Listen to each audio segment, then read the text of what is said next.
Shaylin Kikeski. Imagine walking into a zoo with a small child and walking them up to one of the biggest animals they've ever seen in real life. Now imagine the joy that will probably instantly be on that child's face. Although that child is probably feeling a lot of joy in that moment, the animal probably isn't. Actually, the animal most likely is not feeling any joy. That animal is elephants. Elephants are very interesting creatures with complex minds. And studies are starting to show that elephants don't really belong in zoos or captivity at all. Some of the reasons that elephants don't belong in zoos are roaming space. Zoos really don't have that much space. Although their exhibits look really large, elephants are used to having a lot more space than that.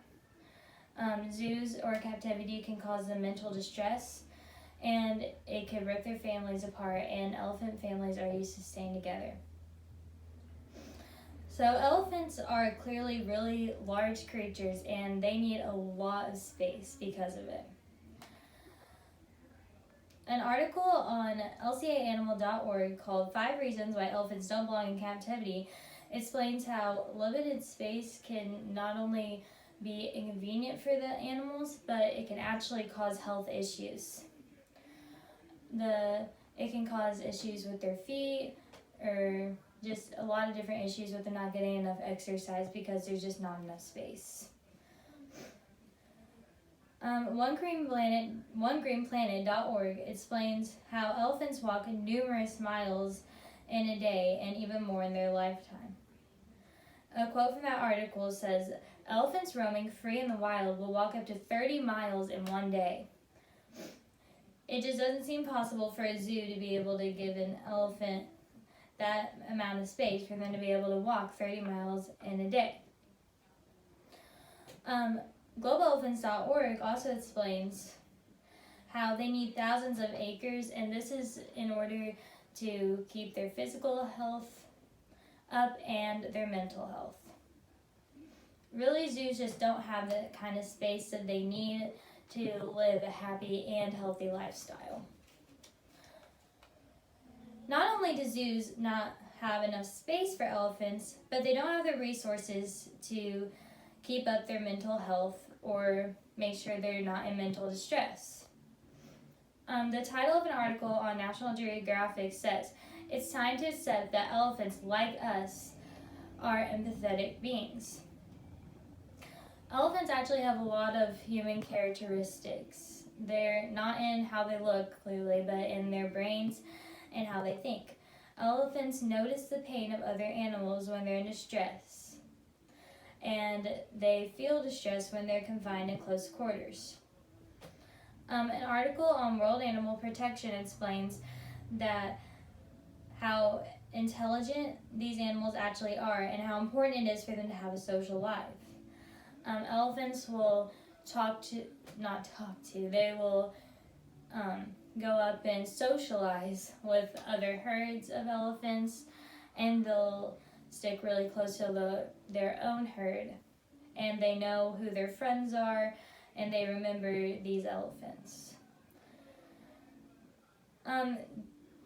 This mental distress can actually cause them to have a shorter life. That's from theguardian.com. It says that it can actually make half of their lifespan that it would be in the wild. Naps.org explains that they need to be active, and a quote from that article says, "Due to severe boredom, stress, or isolation, these elephants will bob their heads or have swaying motions, and people might think it's because it's just something they're doing or just doing it to be cute, but it's really not. It's because they're in distress.